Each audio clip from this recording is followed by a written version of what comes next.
Hello, students! Welcome back to our grammar class. Today, we're learning about verbs. Verbs are action words or words that show a state of being. They tell us what's happening or what's being. Let's dive into verbs and how they work in sentences. Ready? Let's start. Before we dive into the nature of verbs, let's try a quick activity. Look at the sentences below and identify the verbs. All right, let's check the answers. Answers: gave, loves, rang.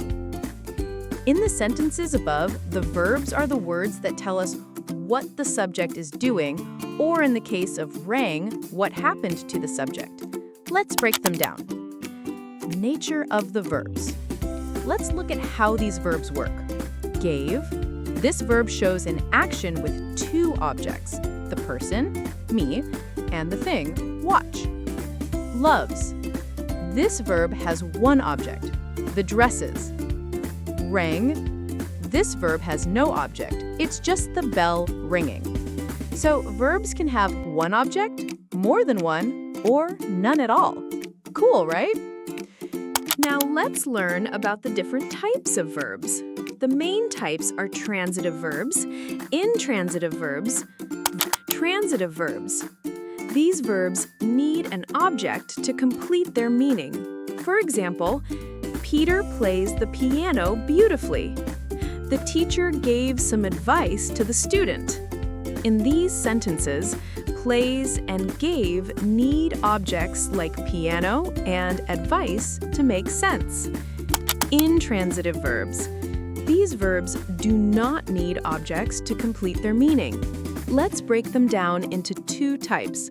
Verbs of action. These are verbs that show an action but don't need an object, like go, arrive, or complain. For example, she arrived early. Verbs of being. These verbs don't show an action. Instead, they tell us about the state of being. Examples include is, am, are. For example, he is happy. These are called be-type verbs because they connect the subject to the rest of the sentence. Now you know about the different types of verbs. Let's practice. Pause and practice the following questions.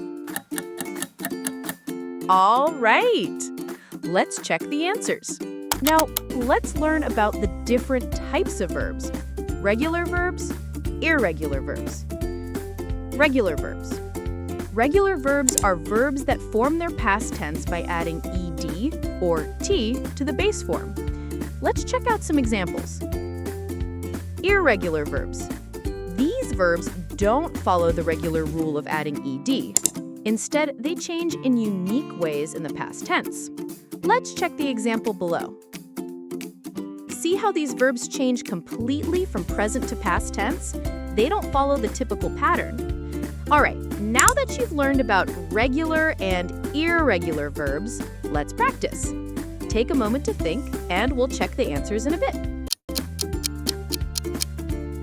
Check the answers.